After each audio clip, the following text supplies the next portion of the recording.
Good evening and welcome back to Sports Talk ATL. I am Chase Earl, joined by Alex Lord. The Braves got back on track last night. Big win against the Angels, who, like I said, I want to win this series. I want to make their management suffer. I want them to go on a losing streak. But we're not going to talk too much about the game. Michael Harris, a couple home runs, good to see.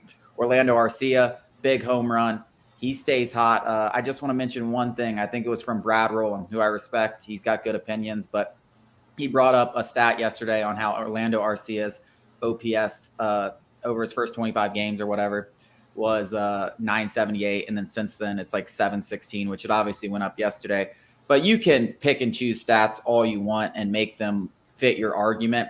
I could have just said, I wanted to reply back, but I didn't want to get into it. Orlando Arcia's OPS in July is like 850. So listen, guys go through hot and cold streaks. If you want to pick and choose stats, you have to look at the entire body of work. Picking and choosing stats is never going to make your argument. Look in the entire body of work. He's been fantastic. He's been even better of late. He's been one of the best players on the team. I want us to stop this, Orlando. We're now over 100 games into the season. We can just say he's a good player. We don't have to try to make stats look like he hasn't been as good as he has been this year. That's all I'm going to say about the game yesterday, because the focus is the MLB trade deadline, which came yesterday at 6 o'clock. I know a lot of fans are upset. I know a lot of fans listening to this are disgruntled. They wanted a rotation piece. They wanted a high-powered starter, all these things that we've talked about the weeks leading up to it. But when push came to shove, there were not many sellers. A lot of the teams we thought might sell a couple of weeks ago, like Boston, like San Diego, like Chicago, none of them sold. So you only had a few players that even got dealt. You had so many teams that needed to make significant moves. I mean, look at the Angels. They went for it.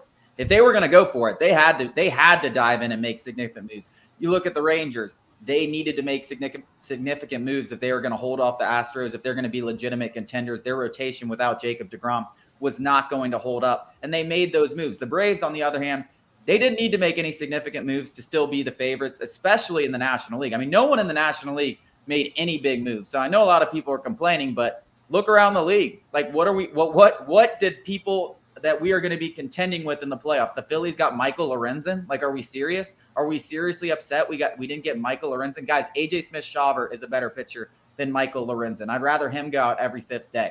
I mean, hell, Yanni Chirinos has similar numbers to Michael Lorenzen. Like, let's be real here. Are we upset that the Dodgers went out and got Ahmad Rosario and Lance Lynn? Those guys have been some of the worst players in baseball this year. Yeah, I'm sorry that the Braves didn't target them. At the end of the day, there wasn't a lot of sellers. Justin Verlander was never coming here. We were never going to get that trade. I know it was a nice, juicy rumor that we got to, what if? And that would have been nice. If the Mets would have given us Justin Verlander, I think we all would have been happy. It wasn't going to happen. Same thing for Max Scherzer. The only two guys that really got dealt that meant anything, that were starting pitchers, Lucas Giolito and Jordan Montgomery, went to the AL to teams that were a little bit desperate and were willing to give up top 100 prospects. And guys, the Braves only have one of those. We were not going to give up AJ Smith-Shawver for a 2-month rental. AJ Smith-Shawver has frontline starter potential. And in a few years, I just wrote an article about it on the site. Go check it out, Sports Talk ATL. We're going to be talking about, well, thank God we didn't give up AJ Smith-Shawver, because a lot of these times it's about the moves that Alex Anthopoulos didn't make. And you can go back to free agency with Dansby Swanson and now having Orlando Arcia, who I just talked about to lead off the show. That's one of the best moves he's made. And that's one of the best moves any general manager has made. I mean, he's been just as valuable as any of those premier shortstops. We didn't make that move. If we had traded for Trey Turner right now, we'd be this championship window would not be nearly as wide. And then you can go back to 2017, 2016, when this team was in that rebuild and thinking about coming out of it a little bit earlier and trading for a guy like JT Realmuto or Jose Quintana. And the names mentioned in those trades were Ronald Acuna, Ozzie Albies, Michael Soroka, and obviously Soroka got injured. But you can just imagine the disaster and the pain as a fan if you were watching one of those guys play against your team. And we wouldn't be in the position that we're in now. So listen, it's about building a sustainable winner and having a chance every October. One mediocre pitcher, mid-rotation pitcher, was not likely to change the outlook of what's going to happen in October. And you don't give up away your top prospects for rentals, especially when you're a position like the Braves, who don't really need a rental. Like, these guys might not even have had an impact this year. It wasn't like, if we had a chance to get a frontline guy, I'm all there. It wasn't available for us. There was no reason to go out there and get a rental mid-rotation guy for a top 100 prospect. Yeah, groupthink seems to destroy Braves country on social media. You know, one guy says this one thing about how the rotation or the bullpen has been terrible, when in reality, without Max Fried, without Kyle Wright, without half a dozen other critical relievers throughout the year, the Braves own the best ERA. The relief corps owns the best ERA in the National League, fourth best in the entire league. The rotation has the, I believe, second best ERA in the National League and eighth best in the entire league and the entire of baseball. So it wasn't like the Braves were, you know, just barely afloat. They were thriving without their best guys. And now, listen, if you think that Max Fried's not going to come back and be the same guy that he was, then, you know, albeit, you know, keep complaining if you want. That's not how the Braves are thinking. The Braves have the utmost faith that Max Fried is going to come back and be the ace of their staff. And when you think about it, why are we putting all of our eggs in the Kyle Wright basket? You know, oh, we need that fifth starter. We don't even need a fifth starter. We don't need a fifth starter. The biggest concern should be the in-house guys. Nobody on the open market, just like you said, we weren't getting Verlander, and that was about the only real difference maker that was traded, in my opinion. Lucas Giolito, sure. We need to be more worried about the guys in-house. If Max Fried, if Spencer Strider, those two are the most important, and Bryce Elder and Charlie Morton aren't on their game, the Braves had no chance anyways. If Max Fried doesn't come back and is the same guy, there was nobody on the open market that was going to replace him or even come close other than maybe Verlander. The Braves are more concerned about in-house guys than anything. And the same thing goes for the bullpen. AJ Minter just returned last night, and he looks good.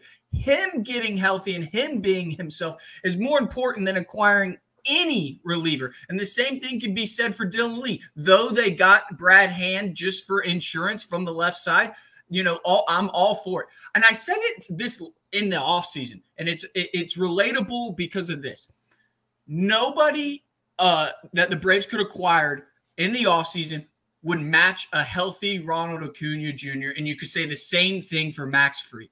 Nobody on the open market is going to match a healthy Max Fried. He's the best lefty on the planet. Even before he went down, and he had like a barely north of a 2 ERA over 5 starts. The guy's one of the 10 best pitchers in baseball when fully healthy. The Braves aren't going to bet on, you know, a bunch of middle rotation guys when they have all these guys coming back healthy. Especially, the biggest thing is, yes, Anthopoulos would have pulled the trigger if it made sense.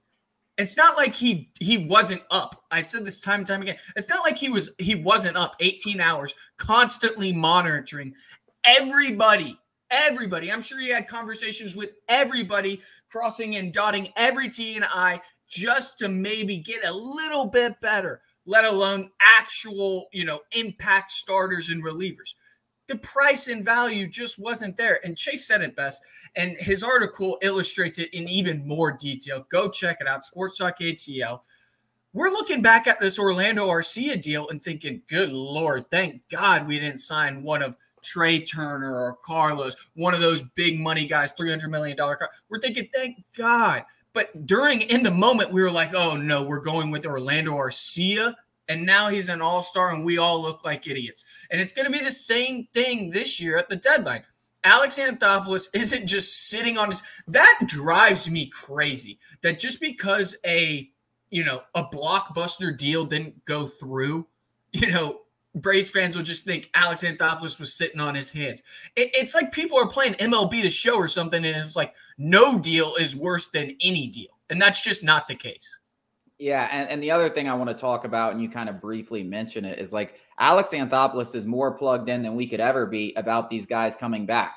Max Fried, like he knows if there's a question mark, you know? Like I think a lot of shutting him down was more precautionary and getting him ready for these couple of months. He knows where Max Fried's at. He knows if Max Fried is coming back healthy. If he thought there was a chance that Max Fried wasn't coming back healthy, or maybe his elbow was going to give out, maybe we're having a different conversation. But this guy knows this. Like he knows it. We think it. We're worried about it because we haven't seen it. He's right there. He's plugged in with the doctors. He's plugged in with Max Fried himself. He knows how Max Fried is feeling and what to expect when he comes back. And they've taken this thing very precautiously, like they should have. And it's the same thing with Kyle Wright. Listen, I have been on I don't know if Kyle Wright's going to get back, but Alex Anthopoulos said, met with the media, answered questions. He's always a very genuine guy. And he said, hey, the doctors feel very confident where Kyle Wright's at his rehabilitation. He threw a bullpen yesterday. He'll probably start facing live hitters soon. Then he's on a rehab assignment. He could be back by early September. And if he's back healthy by early September, that's enough time for him potentially insert him in that conversation of those 4 starters that you're going to need. And now you have more than enough. Now we're talking about, do we not start Charlie Morton or Bryce Elder in the playoffs? 2 guys that have been fantastic. So this guy knows more than all of us. Yeah, absolutely. And I just want to address one thing because people will probably bring it up. Maybe we don't need a frontline guy. We just need somebody to eat innings, to keep Bryce Elder healthy, Spencer Strider healthy. Those are valid reasons. Charlie Morton's 39 years old. We need somebody to eat innings. Soroka can eat innings. AJ Smith-Shawver can eat innings. Jared Schuster's been a lot better in AAA. He can eat innings. They have an abundance of starting pitching. Maybe not the abundance of those high-level guys that you think we need, but nobody in this league, Doug. Nobody has 3 aces. In fact, Spencer Strider and Max Fried go toe-to-toe with any top 2 horses in any rotation in baseball. And so, the notion that we got to save these guys' arms, and the rotation and the bullpen, the Braves have a surplus of arms. So that shouldn't be a worry. Yeah, I mean, the reality of the situation, and I said this yesterday in a tweet, is like outside of those 4 arms that I mentioned, Montgomery, Giolito, Verlander, and Scherzer, 2 of which were off the table for the Braves. The Braves were not getting Scherzer or Verlander. 2 of them were rentals, which I don't think Alex Anthopoulos was going to give up that price. I know he didn't, or else he would have. But outside of that, all these other guys we're talking about, Jack Flaherty, like these guys – I would rather have AJ Smith-Shawver out there pitching. I think AJ Smith-Shawver has more potential to be a better piece in the playoffs than Jack Flaherty. I don't think that's a ridiculous thing to say. I think that's the smart thing to say. I believe in his potential more. And you can be like, he's a 20-year-old rookie. Well, guess what? Jack Flaherty is a 29-year-old coming off an Achilles injuries and several other injuries, and he hasn't been the same guy since 2019. And people are obsessed with what he was 4 years ago. Well, he's not that guy anymore. It's like saying Michael Soroka has the chance to be. It's literally the same thing. Like the same people that are like Michael Soroka's dead want Jack Flaherty. And I'm like, dude, the guy is not the guy that we were talking about in 2019 when those are the 2 aces of their respective ball clubs. And that's just a simple fact. We do have to cut this off. There is an interesting point that I also want to make about this trade deadline. We're going to do it after the break. And what it means, what kind of faith does Alex Anthopoulos have in 2 of the Braves' top prospects, Vaughn Grissom and AJ Smith-Shawver?